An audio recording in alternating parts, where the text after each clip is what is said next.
I'm Adina Dinu. And I'm the founder of Trauma at Work, which is the name of my training and coaching consultancy, but also the name of my Substack publication. And today I'm talking to Dr. Olivia Fisher. Olivia and I met on Substack. We discovered we have a lot in common, and we decided to meet, to chat, and thought, why not even record it for anyone who might be interested? So here we are. We've had a good laugh at the beginning of this call, but I think we're ready to dive in. Olivia, would you like to perhaps say a few things about yourself and your Substack? Sure. Thanks, Adina. It's yours was the first Substack that I sort of found and subscribed to actually, because first thing I did when I went on there was search for trauma-informed leadership, and your Trauma at Work Substack popped up. So I started writing on Substack about 6 months ago, under the Trauma-Informed Leader is my publication there, and so my background is I've come from health professional, so I was a mental health occupational therapist, working in clinical practice, did a lot of work in psychiatric hospitals and in community, and then from there went into mental health promotion sort of roles, did a lot of work in the education sector with staff and student wellbeing in there, and then went and did a PhD in public health, which focused on mental health and looking at some of the predictors of depression and anxiety and mental well-being, and have since been working as an implementation scientist, lecturing and doing research in with health education and aged care leadership, around a lot of change management sort of work. And now I'm a partner in my own consultancy organization, which is Reflexa Consulting, and sort of writing a book on trauma-informed leadership, which sort of takes a little bit of a different approach to all of the other resources that I've seen out there so far, because of that sort of health promotion and public health perspective, as opposed to coming from a pure kind of management leadership or psychology perspective. So yeah, I know that that we differ a little bit in some of the ways that we probably speak about trauma, and that's one of the things that I'm finding really interesting about sort of being on Substack and meeting so many new people in this area. What about you, Adina? Do you want to introduce your kind of background? Yeah, absolutely. I actually come from a completely different field in the sense that I had a previous life and a previous career in corporate HR. I spent the last 10 years or so working particularly in the space of leadership development, career management. I spent a lot of time thinking about human behavior and human performance in organizations. And I just felt that the tools, we had, and all the organizational science and leadership has its limitations in terms of helping us understand what really helps people achieve their goals, really, and the goals of the organization. And then through personal experience, I came closer to this topic of trauma and PTSD, complex PTSD. And I just became really fascinated with how those two topics overlap in certain places and how one can explain the other better. So I just kind of decided to really focus on unpacking what PTSD and a history of trauma and abuse can mean for careers and organizations. Yeah, that's really interesting. I think that's where a lot of people kind of come into trauma-informed leadership from. I didn't realize, because I've been immersed in this area for such a long time, that most people don't seem to know what trauma-informed leadership means. Have you come across that as well? Like I have to constantly explain this to people. I think it's worth explaining. I never came across the concept in my work in HR, in leadership development. It was only through my personal research and interest in trauma more broadly. Um, Why do you think that is? I think you know more about leadership and trauma-informed leadership than I do. I'm not sure Is about it that, worth?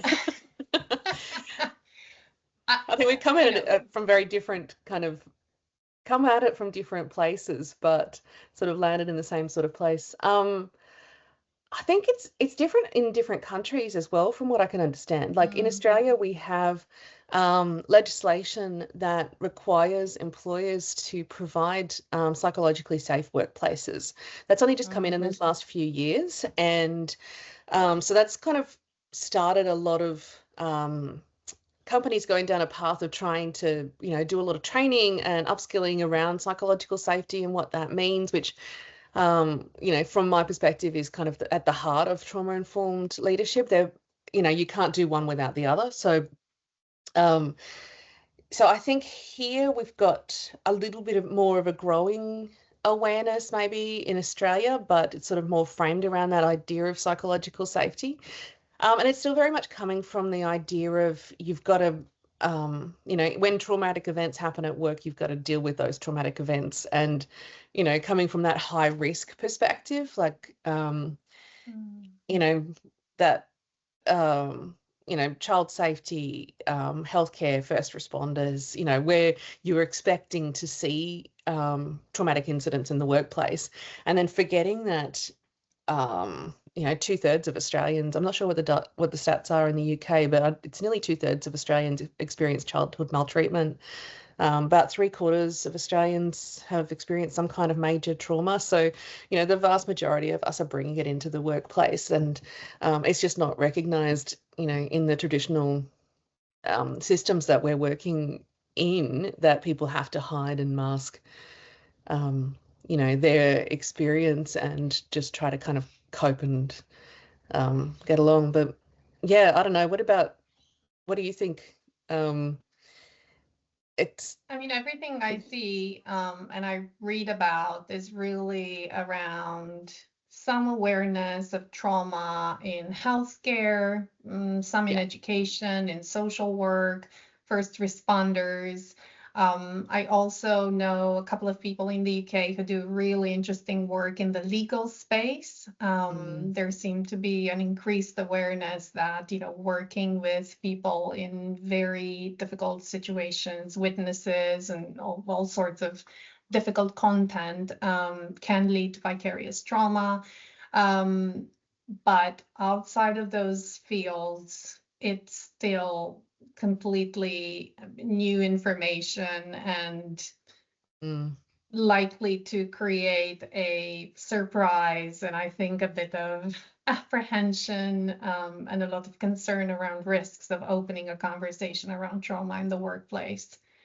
Yeah, yeah. I think you're right. There's that risk aversion. I think here the risk of not, kind of ticking the box saying we did something about psychological safety is becoming higher than the Mm. risk of actually opening up a conversation and trying to address things, which, I think has pros and cons, really. It certainly does.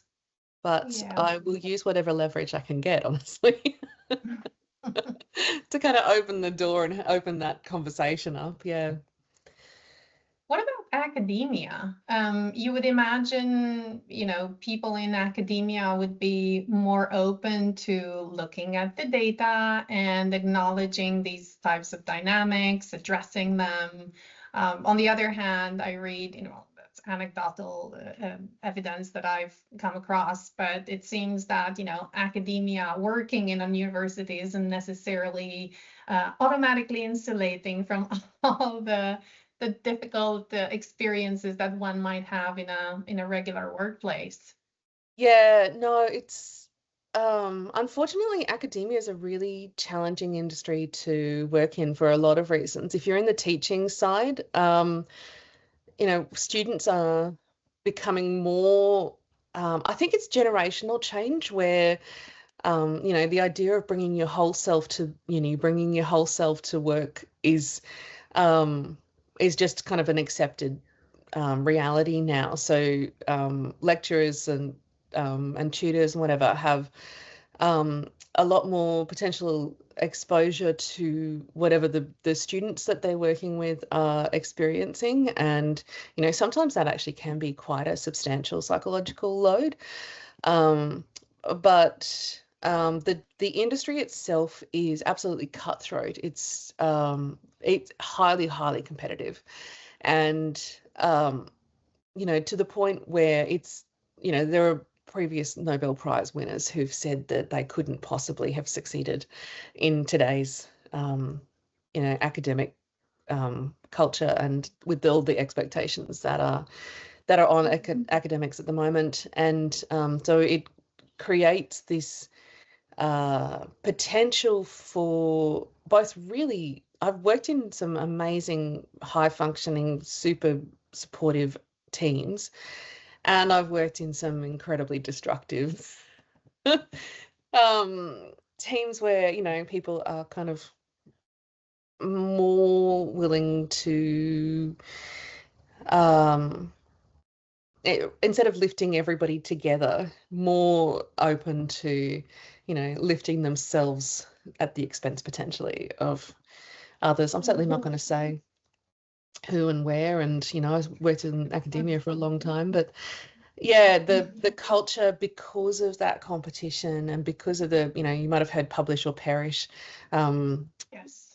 Yeah, and the pressure to bring in grants and have students, and so it's basically set up assuming the industry, the sector is set up assuming that everybody in the higher level positions has a housewife at home taking care of the household and all of that emotional and cognitive labor. So yeah, it's an interesting sector to work in, but it's sort of nice working as a consultant with academics, being a little bit separated. Yeah. So how what led you to starting your Substack? That's a good question. I started it before I decided that I wanted to make this my job. And I wanted a place where no one knew me, where I could have a platform and start talking about some of the things that were on my mind and just get some honest feedback. While doing that, I also discovered just how powerful writing is. I now understand why people say it's a form of thinking. It really is. You think you know something until you start writing about it and you try to explain it to anyone or convince anyone of anything. So it's been a very painful process. It continues to be very painful, but it's good pain. It's growing pain. I continue to do it. I try to write something every 2 weeks, no matter how hard it is. Because I think it's really good for me, first of all, but it's also provided me with an opportunity to meet wonderful people like you and just get that essential feedback that you need, and read other writers who are also on Substack. It's quite an impressive community, I find, in terms of trauma survivors or trauma-informed practitioners in different fields. So it's been a really a great place for learning and growing. Yeah, I agree. I've met a lot of really interesting people, and I've had a lot of conversations that have changed the way that I'm presenting and talking about psychological safety and trauma in the workplace and whatever, and sort of learning from people in different countries as well about,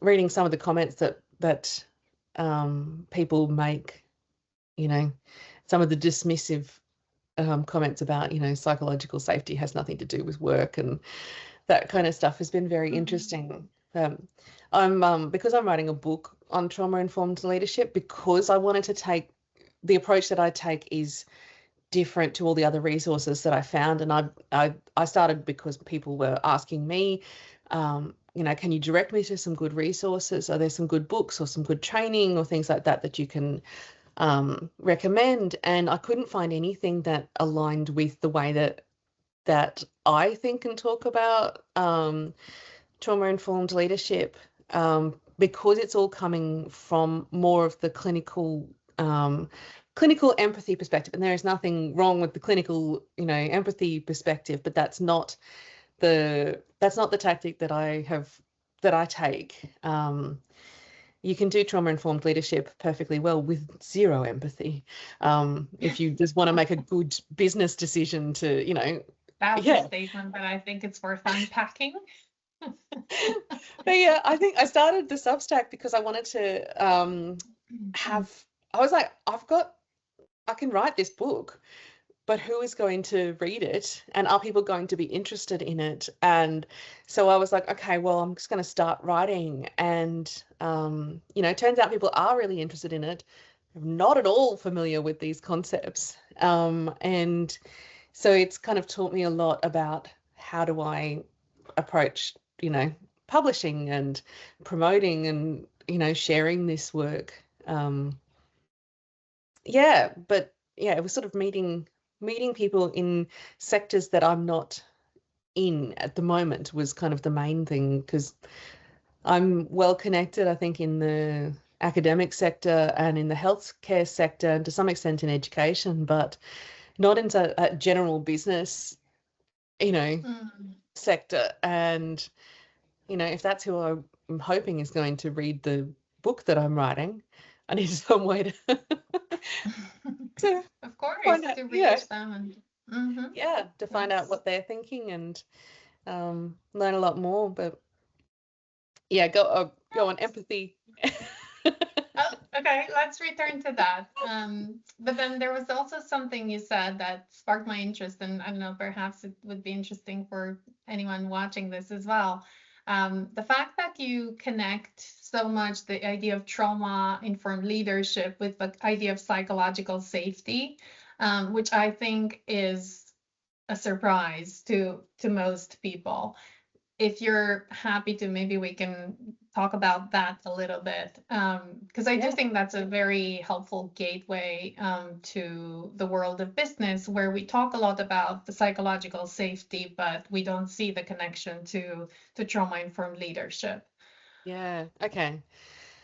So I've created a framework which will be published in the book once it comes out, which is called the SETI framework. Stands for Safe Enough to Thrive Trauma Informed.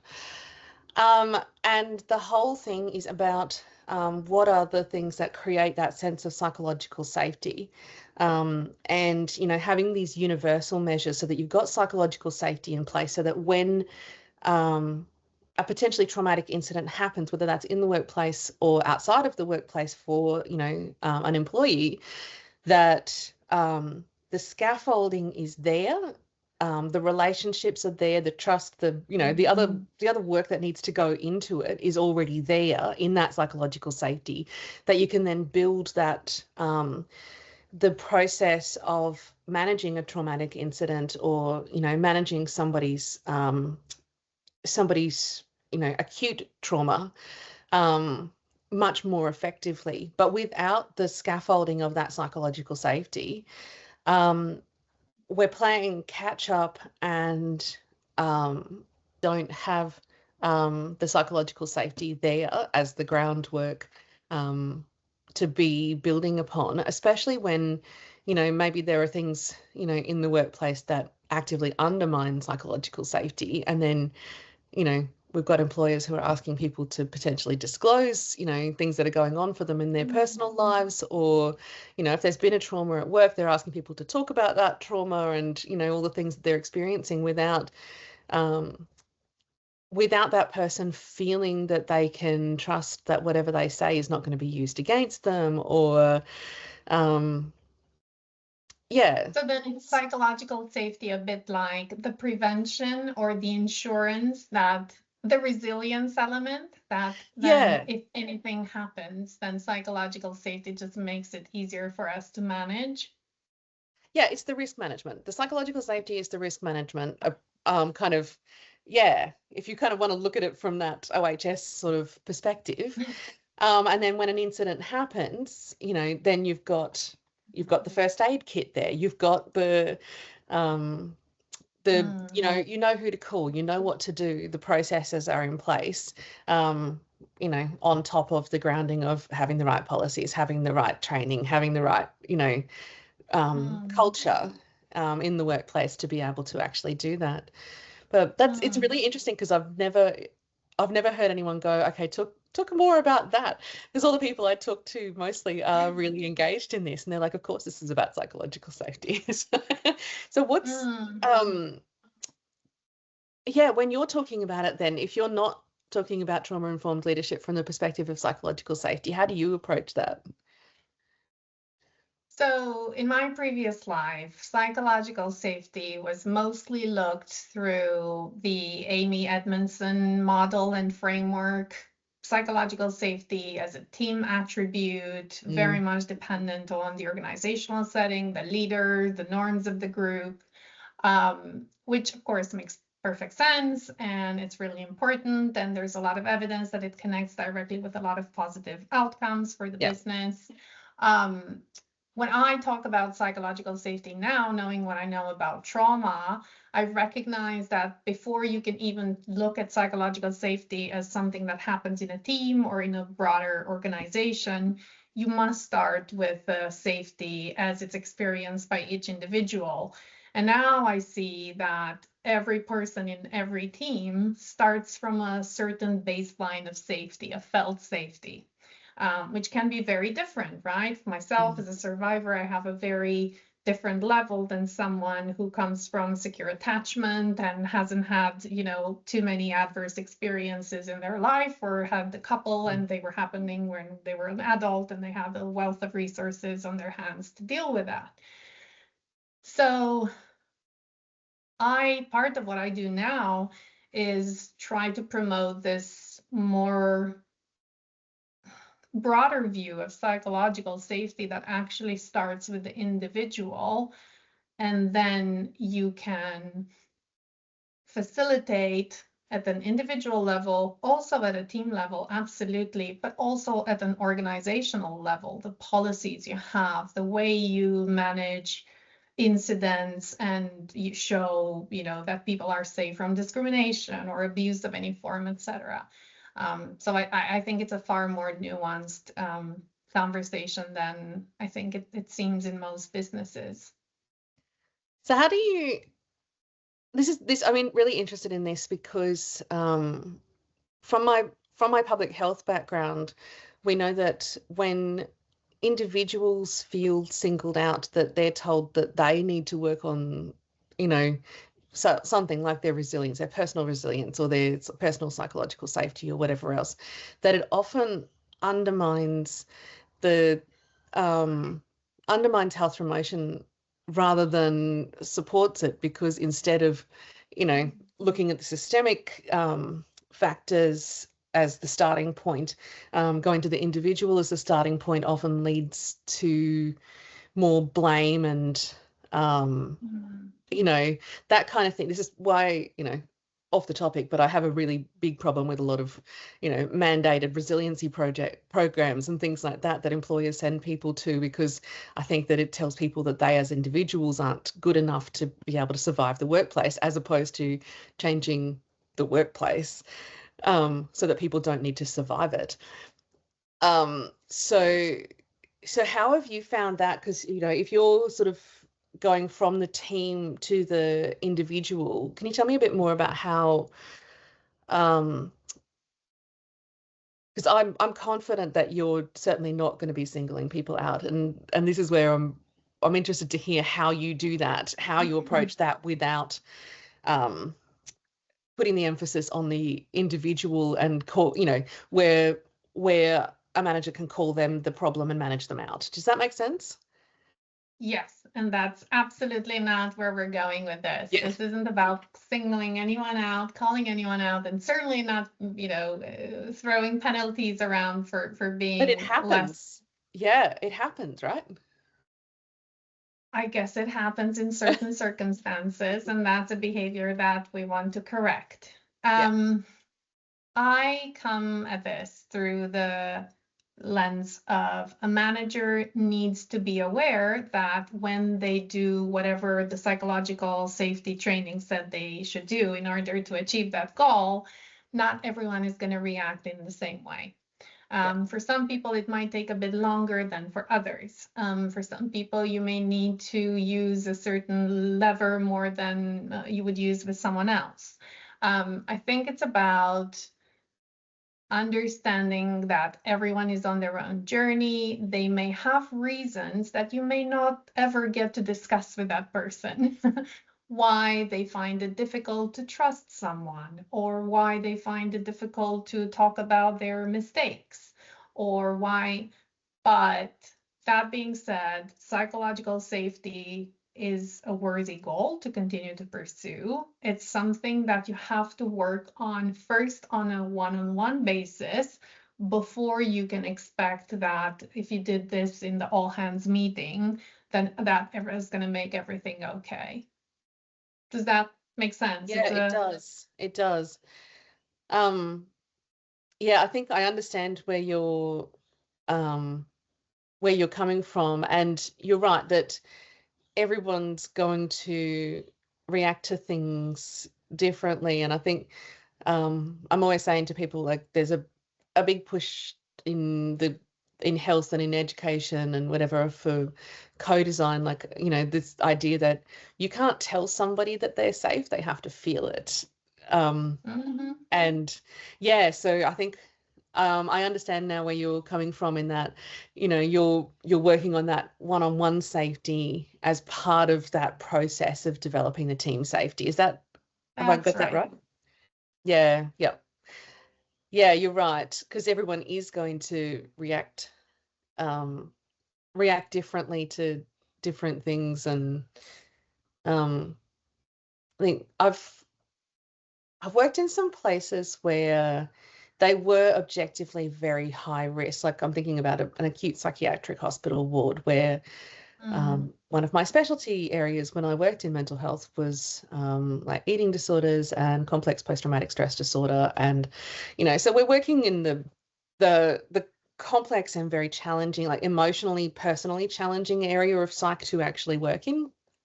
And it was one of the safest places, like, where I felt personally safe, physically, emotionally, whatever else, even though, you know, every single day we were talking about horrific, like, there is no other word for it. We were talking about horrific things that have happened to human beings. You know, the worst things that can happen to a person in their life was our daily, everyday conversations. And but the team had been structured in a way, and the culture was so well structured that, you know, it was completely acceptable that everybody knew you were going to have good days and you were going to have bad days. And, you know, if somebody said something like, I need to go and breathe for 15 minutes, can you take over whatever I'm doing? It didn't matter, like, nurses, therapy staff, doctors, like, if you could take over for somebody for 15 minutes, or you could say, I'm in the middle of this, but can you give me 15 minutes and I'll come back to you? You know, that everybody sort of understood where everybody else was coming from, you know, really respected that I need to breathe, I need a moment, you know, can you step in and help with such and such? All of that was never looked down on, never, you know, there was no question of, oh, are you not good enough to do your job because you're saying I need to breathe for a second? Because everyone knew the kinds of things that we were all dealing with. And we had this professional supervision as a team once a month where we actually sat down and really talked about, you know, patient dynamics that we were struggling with, and, you know, things where very, very senior people were saying, you know, I've got this particular patient and I've run to the end of all of my ideas, and can we sit down and talk about, you know, does anyone have any other ideas or whatever? And so it was that real sharing, and everyone's opinion was respected. Everyone, you know, and like, if we all wore a duress alarm, and if anyone pressed that duress alarm, within seconds you'd have people there as backup, you know, and we all knew it. There was not even a question. Patients knew it. You'd be halfway through a sentence with somebody and a duress alarm went off and you ran. Like, so there was no question whatsoever that you were ever going to be left alone. You, like, when things did happen, there wasn't that blame culture. It was, okay, what happened? How do we learn from it? Let's get through this, you know, and there were things like coronial inquest, like you lose people, like these are horrifically awful situations, you know. And, you know, even in that process, even though that's really stressful, there was still that sense of safety, that, you know, nobody was being blamed, nobody was being singled out. And it taught me a lot about what safety looks like and feels like, and how do we actually create that even in the most potentially unsafe environments. And I do believe that it can be done no matter what industry a person works in. And it was individual factors, but so much of it was like orientation of new people coming in going, this is how we are here. This is not about you as an individual. This is about everybody's survival. You know, we don't compete. We work together and we make sure that all of the jobs are done, no matter who you are, what your role is. You know, there was plenty of times I did some, you know, basic nursing duties within the scope of my role and things like that to help out people, you know, that doctors would step in and do obs if they needed to and things like that to make sure that everything got done, you know. It was huge learning experience about what that feels like to work in that kind of psychological safety. Yeah, this reminds me of a paper I read recently. It was a study done with police officers and the rates of PTSD and CPTSD among them. And overall, they were quite high, about 20%. But it was really interesting that the subgroups that felt really supported by their peers primarily and then by their leadership had the lowest rates, whereas those that consider themselves doing it alone, obviously not physically alone, but emotionally, psychologically alone, reported the highest rates of PTSD and complex PTSD.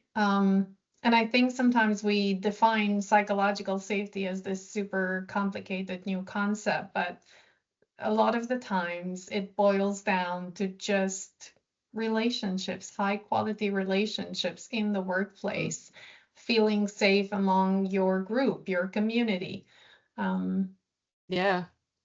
And having clarity about, you know, basic things like what is your role on a day-to-day basis, you know, things that are not that hard to do, you know, that should and be which at the heart of all good everyone. leadership.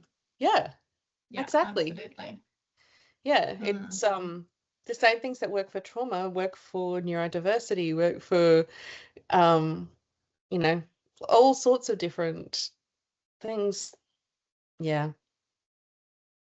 You know, we've gone quite far in our conversation, and I'm aware of the fact that we haven't even defined trauma, which may seem quite evident. But actually, when I started looking at it, that was my shock when I went down this path. I realized that everyone has their own definition of trauma.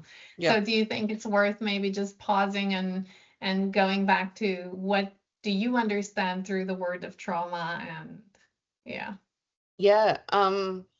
Okay, so from my perspective, we have what we call potentially traumatic incidents or potentially traumatic experiences. And I refer to trauma. So some people refer to that as trauma. I refer to trauma as the physiological, cognitive, neurological, psychological, sociological responses that a person has following a potentially traumatic event. And they do differ between different people. We have almost everybody will experience some kind of short-term responses of some type, whether that's, you know, fairly minor or, you know, quite substantial responses. And then we have longer term responses that I think a lot of people don't even recognize that trauma that they've experienced earlier in their lives is still very much influences the way that they act and the way they perceive threat and threat and safety, over a very, very long period of time. So when I'm talking about trauma, I'm not specifically talking about PTSD or complex PTSD, so not necessarily something that would be, reach the category of a mental illness, but there can still be a lot of long-term impacts that a person may experience that, that they just sort of then absorb as this is something completely normal. Like, one of the most common ones that I've seen is the hating sitting with their back to a door. And, like you go out to a restaurant or a cafe or something and, you've got somebody who's always going to be looking over their shoulder if their back is to a door. And those little things that we don't actually necessarily associate with trauma or a specific trauma that can be, really long-term impacts. And I've been looking a lot at the research around what influences whether a person experiences long-term trauma, which does come down in a lot of it comes down to, did they feel that they had a sense of power and agency and justice and whatever in the follow-up to an event, as opposed to necessarily the event itself. But that's how I talk about trauma. What about you? I now understand trauma as kind of a chronic defense response. In my mind, it's like a switch, that flips when something happens or when something has happened for a while and it's exceeding your ability to cope. That switch flips and then you get stuck in that mode even after the event or the situation that pushed you into that zone has passed. And you can spend a very long time in that state. If you have the misfortune of growing up in that state, it becomes even more complicated because you don't even remember or really know what feeling otherwise would look like. But yeah, it's like, and recovery really is about seeing the switch and pulling really, really hard to try to switch it off, go back to what it would have been at some point or should be. Yeah, I think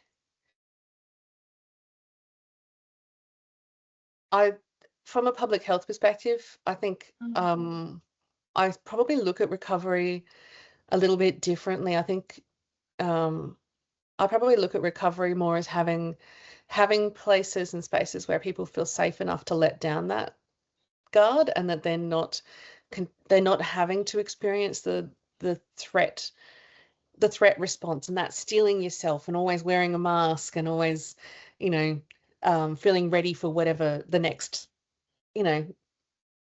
thing is that's going to come to you. That having those spaces where you can feel safe, whether that's in your home, in your family, in a community group, in your workplace. And for a lot of people, workplaces are the safest and most important kind of community in their lives. That is the starting point to being able to then do a lot of that individual work, having one safe place they can return to, no matter what that is. I love that. And I think that's really, really important. I just think sometimes, even though safety has been objectively reestablished, it can take a while for you to fully register that and then be able to let go. Letting go can be incredibly scary, right? Of those defensive and protective mechanisms you've used all your life. And particularly when it takes a long time to actually begin to feel safe within a space. Mm. You know, people go through that process of testing and testing and testing and testing, and you know, to see if this safe space is going to, you know, fall apart at any given moment or whatever. Yeah. I think in practice, I think we would actually end up doing a lot of the same things, even if we're coming from slightly different I'm perspectives. sure we would. Yeah, absolutely. But it's really, really interesting how you look at things. I'm also quite different to how other people in my field look at things, possibly as well. I think, yeah, people go into working in mental health because they have a huge amount of empathy. And I think what I've seen is that asking people to be empathetic isn't necessarily the most effective way of actually creating change. We create change through policy, we create change through legislation, we create change through forcing the issue, as opposed to asking people to care about it a lot of the time. And Gosh, I got recently in some hot water for promoting change, so I'm gonna I'm not gonna say anything about this one on this occasion. Change is hard, right? Change is scary, and I absolutely appreciate change isn't necessarily appealing or available to everyone at every point. So maybe I'll just add that kind of disclaimer while still yeah, nodding sympathetically to your cause as well, because absolutely this sucks and it needs to be changed. yeah. I think there's a lot of I've been reading a lot of articles just recently about, you know, people specifically hiring anxious high performers because and then creating an environment where they never feel safe so that they will go, you know, a lot of tech companies and startups and whatever specifically hiring anxious overachievers and then making sure that they never feel safe. And it horrifies me, but it also doesn't surprise me really at all, just, you know, based on all of the organizations I've worked with, you know, over the last 25, whatever it is, years that I've been working, you know, in mental health in some way or another. And I think those are the organizations, those are the people that we're not going to win over in the short term, but we're also not going to win over using empathy strategies. Look, I think legislation has its role and an important part to play. I hope in the UK and other countries as well, something like psychologically safe workplaces are going to become the norm. I'd love to see that. It can definitely be a signal for everyone that this is something worth pursuing. I feel optimistic with the anti-work movement and the attitude that like the younger generation now, you know, is starting to have around, you know, why would I work for you as opposed to, you know, groveling for a job as such, and, you know, asking different questions and looking for different things in employers. I think that organizations are going to have to change to be offering a lot more flexibility, a lot more opportunity and things like that, or they're, you know, the nature of work is going to have to shift from our traditional sort of more authoritarian hierarchical, you know, approaches into new ways of working. And that's not going to happen for another, you know, however many years, but that's the world that we're moving into.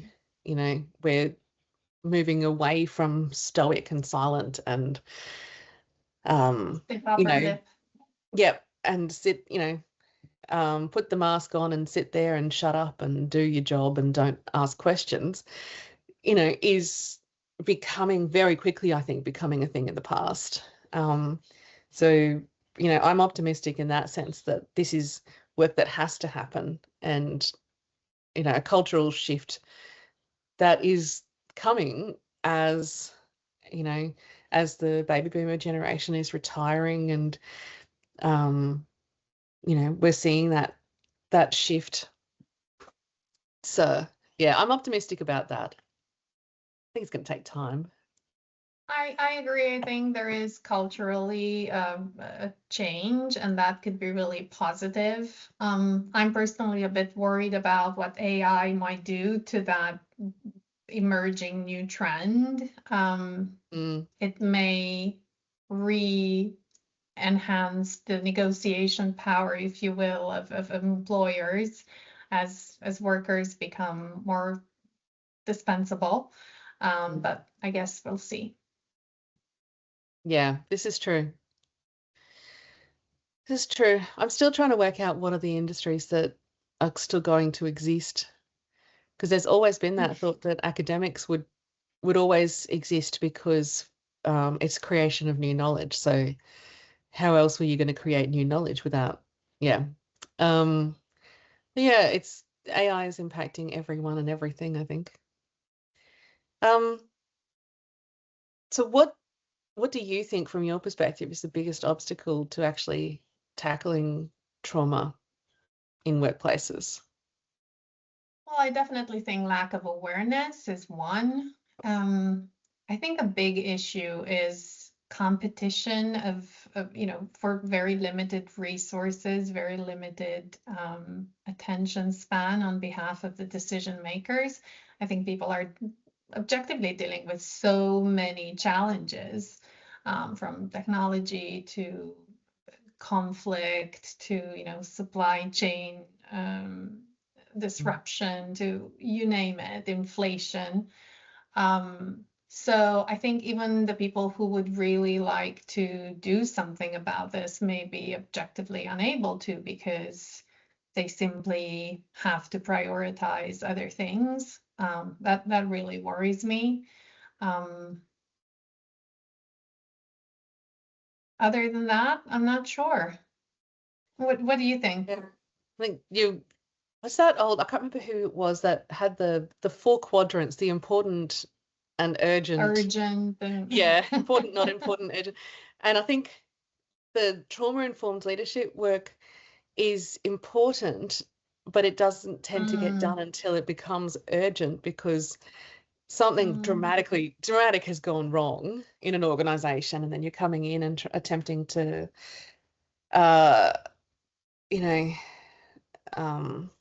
put band-aids on festering wounds that haven't been addressed for however long. I don't know. I think I'm still getting my head around what the biggest obstacle is. I talk a lot about reflexivity because I think part of it is, I agree with you, like the lack of awareness, but there's an element of lack of self-awareness as well, like where leaders talk a lot about reflection and how you stop and you think about things that have happened, but without reflection with an X, which I know is a term that's going to need definition, that only goes so far. It's not, and reflection. You're familiar with reflexivity, what I'm talking about? I'm not. So it's looking at, it's like reflection, but going on much, much, much deeper level, and often, requires somebody to actually talk things out with people who can reflect back to them. So it looks at not just, what happened in a particular situation and what did I do and how could I have done differently. It also looks then at how did the person that I am and all of the things that are part of who I am influence the way that I acted in that situation, the way that I handled it, the way that I reacted to it, and then how did, so thinking about things like race, health, culture, socioeconomic status, level of positional power, level of personal power that a person has within an organization or a group. It recognizes the intersectionality of disadvantage, and how, something like trauma becomes embedded so very much for people who from the LGBTQIA plus community, people with a disability, where there might be racial microaggressions or, inbuilt ableism and things like that that are built into the, experiences that a person has on a day-to-day basis. So it's incorporating who you are and who the other people in the room, in the space, in the team are, and all of those different elements like power, like understanding power and how that impacts the way that people respond to a particular situation. And, because we often hear things like, why didn't they just say something? And it's like, well, did they feel like they could actually say something? Yeah, I've got an open door policy. Yeah, but leaving your door open doesn't mean that a person, I've seen organizations where the CEO is like, oh, but my door was right open. It's like, yes, but 2 doors down was that person's line manager who has explicitly told them that they are not allowed to go to you. So no, you're not going to hear it from them. And if their line manager is not telling you, if they're filtering that information out, you're not going to hear it. So it's looking at all of the different dynamics together as part of a reflection process. And on a much deeper and much more complex sort of level, I think, and involves, a real understanding of who people are as individuals, and why certain types of leadership suit certain types of people, and even what draws people into an organization and why they may or may not feel a sense of fit in an industry or in an organization, and how that then influences the way that they present and behave and perform in that environment, and what could potentially be negatively influencing that or positively influencing that. Does that make sense? It does. And I was really thinking about, to what extent leaders are encouraged to go through that process, whether they have access to the structure required, because we can all reflect on things, but unless you do it and you try to answer some specific questions, it may not be as effective. And sincerely, I don't think that happens very often. I think in some fortunate cases, you may be working with a coach that can provide that safe space and that structure. But unfortunately, I think the modern life in the workplace is not conducive to this type of reflection. And it also then depends on, does your coach actually understand reflexivity? Have they been trained in it, and are they, operating from that perspective? Because without that, you're minimizing. This is why I prefer mentorship personally, because rather than coaching, where you can have a much more two-sided, two-way conversation, I think, than I've found in coaching conversations. And most coaching conversations have very specific goals, and those require a different structure. Yeah, I agree with you. I don't think it's built in. And I think, we used to have like thinking time blocked out, and I do this specifically. I block out thinking time in my calendar and just put it in as a meeting and tell people, no, you can't put anything in my calendar during my thinking time. And using that time as a reflexive process, and obviously also like working on writing and things like that, which is also really helpful for that reflexivity. But when our days are so full of meetings and we're struggling to find time to do the actual work, rather than talking about the work that we're going to be doing, that thinking time falls off the calendars. And that's, one of the things I think is really important, is actually putting that time back on the calendar. Where people are saying, how do I find a couple of hours in my day to do some training? Well, if you can't find a couple of hours in your day to do some training, how are you stopping and thinking? How are you not just constantly acting in a reactive sort of way? Like, yeah, you don't get to strategy conversations once every couple of years without, doing the work in the lead up to that, to work out what's working, what's not working, and what do you even need in a strategy. Anyway, That's right. this is one of my soapboxes. It's something that we use all the time in mental health and in social work and in other different types of things. I'm publishing, hopefully soon, some research on how to use this in implementation science, which is one of my areas of science. And it's something that I really believe strongly in, and particularly in a field like eating disorders, where it's going to press every single button. If you've got any kind of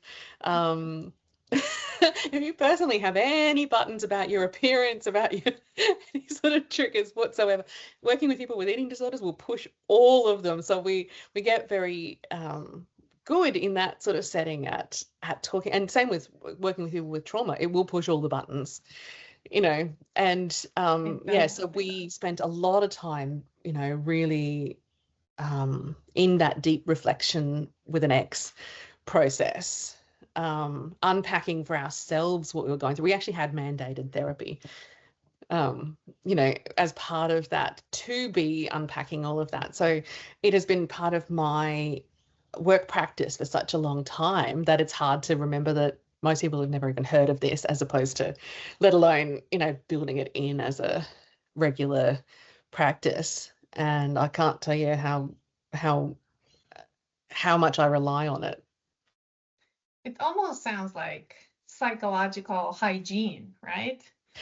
That's a great way to say it. That's great. Certainly sounds like it, right? It's yeah. In the morning you brush your teeth, in the evening you reflect.